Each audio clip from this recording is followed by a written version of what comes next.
Centre Court with thanks to OMF. Kick back and relax with an adjustable bed from Australian designed and owned OMF. Watch sport your way. And Cobram Estate, Australia's most awarded extra virgin olive oil. Grown, harvested and first cold pressed in northern Victoria.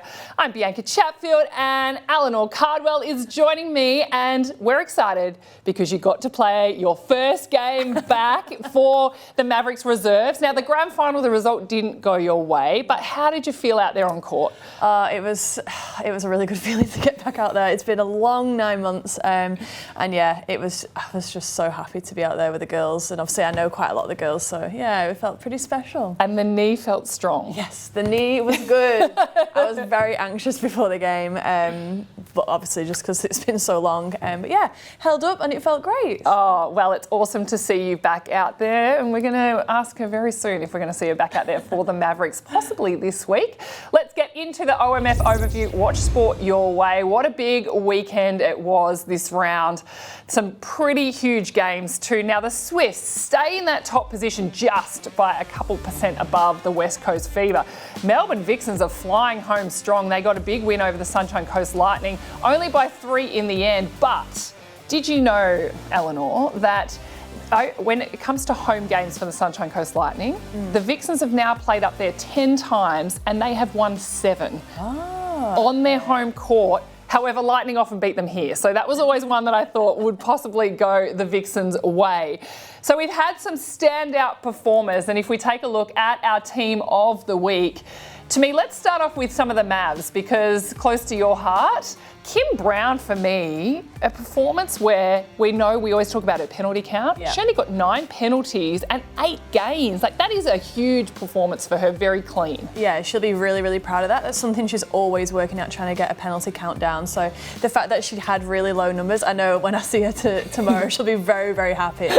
Well, a couple of Vixens in there as well. Alice Teague-Neald for the West Coast Fever. Shimona Jock shooting 60 plus again. Yep. She really, when she finds that energy and she's lifting the crowd and she's really waving to everybody and pointing to the feeders saying, I love it. You know, I really enjoy her celebrations after a goal too. Yeah, we've been certainly working on her, telling her energy is how she plays. So we've been trying to get up and around her, especially from the warm up, and trying to get that smile on her face straight away. And I think you saw it this week. I think she scored 62 goals maybe. Yeah. And she was really dominant in there. Wasn't she? Well, that was the OMF overview. Kick back and relax with an adjustable bed from Australian designed and owned OMF. Watch sport your way. It's time now for the good oil, thanks to Cobram Estate, Australia's extra virgin olive oil.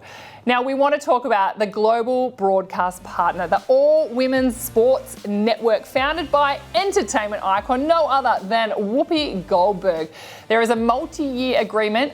Suncorp Super Netball will be broadcast over 65 countries over the next 3 years. Now, dramatically expanding, obviously, the sport's global reach and connecting new audience to the world's best netball league. Elle, when you first saw this video was all across socials of Whoopi talking about Super Netball, which was pretty cool to see that. I knew about this channel. I knew that some other sports were on it. Obviously, it's a 24-hour sports channel. They need content. Yep. What was your first thoughts when you thought, hang on a minute, people will get to watch me play no matter where they are in the world? Yeah, it's pretty, to be honest, I didn't have a clue what this channel was, so obviously I had to educate myself real quick. But yeah, it's really good. Like, to be able to reach 65 countries and netball to reach globally is incredible for the sport, and I'm just hoping now it's going to reach the Olympics and get there. Yes. Now more countries are involved, hopefully we'll get there. Everything's starting to really line up. Actually, is this more helpful now to a lot of your family and friends in the UK and England, because can they now watch Super Netball without the netball pass if it's on this channel? I reckon so. I hope so. It makes it a lot easier. I know my mum will be really happy if it's easier. They'll get all of it, more Elle on the TV. They will love it. Well, that was the good oil, thanks to Cobram Estate, Australia's most awarded extra virgin olive oil. Grown, harvested and first cold pressed in northern Victoria. Time now for something different for our local legends, all thanks to CRT. Farming starts with CRT. What we're going to do, now I don't know if you remember, but Maddie was in the hosting seat a few weeks ago and she challenged SSN clubs to really look and raise the bar at what they're doing out there. We know Delta Goodrum played at your first game. We've seen Rob Irwin, his appearance for the Sunny Coast Lightning. Now, last week, the Mavericks Snaffle Squad. Now, they're the dancers. You've been to a home game at the Mavs. They're the dancers that you'll see out there on court. Before they performed at the Katy Perry concert with local legends who won a snaffle competition. Now this is pretty cool. This is photos of them at the concert before they performed with Katy Perry. What a huge opportunity it is for some of these dancers to be out there. It's actually incredible. The Snapple Squad are awesome. I've obviously managed to watch them this year and they are incredible. So to be able to get the opportunity and be at Katy Perry's concert and dance, I mean, wouldn't everyone want to do that? They tear up the netball court, right? Yeah. When we see them out there before the game and at half time. Like, imagine being able to go out there with Katy. I couldn't even. Are you a big Katy Perry fan? I mean, I like her music for sure. Yeah. I mean, favourite song? What about a question without notice, hey? Yeah. I love it. I wonder if she actually... All right, so the Snapple Squad have obviously met her.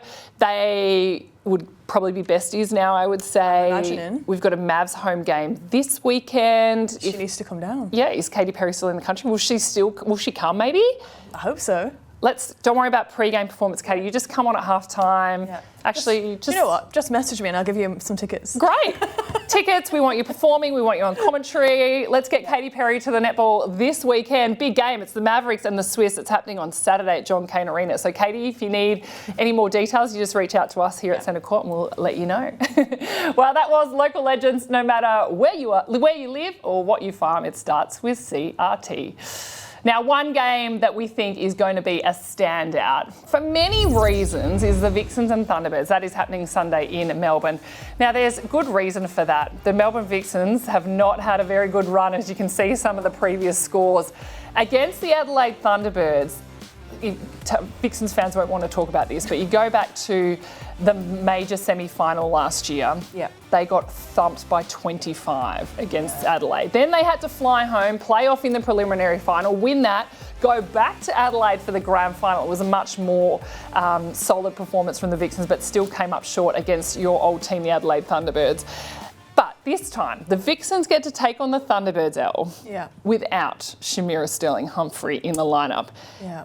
As a goaler, how much do you think that plays into the psyche that when she's there, they know what she can do? She's not there now. Does that mean they go in Austin and Garvin with a little bit more confidence in this game? I think you definitely go in with a little bit more confidence. I mean, Shamira is such a threat in the back. And I'm saying, like, Latanya is equally as much of a threat. So you've still got her and Tilly to play against. So it's still going to be difficult. But the fact that Shamira isn't there is going to definitely help the confidence, and the fact that Vixens, I feel like they're coming into form as well, coming to the end of the season. So yeah, I think surely they'll be thinking positively going into this game. And for the Adelaide Thunderbirds, I talk about your old team. You of course won the premiership with them in 2022. 23.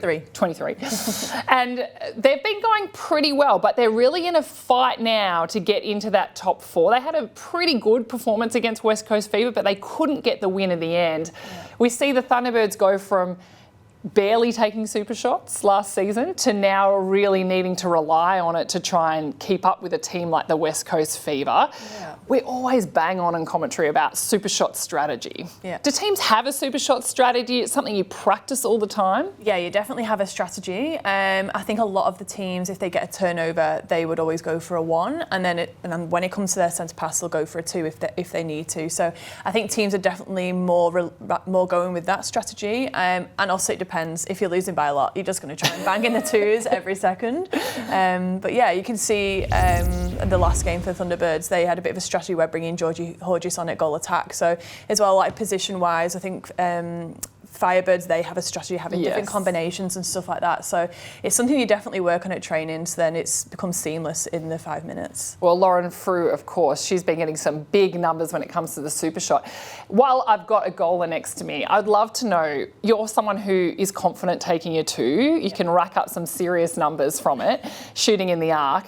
When it comes into the Power 5, do you get excited about the opportunity, or do you worry about, what happens if I miss the 2s? I think it depends. I think if you've kind of built yourself into the game and you've had a few shots before you get to the super shot time, then you do build some confidence. But if it's like one of your first shots, it is pretty nerve-wracking. But then if you nail it, you're like, take that, defender. Here we go.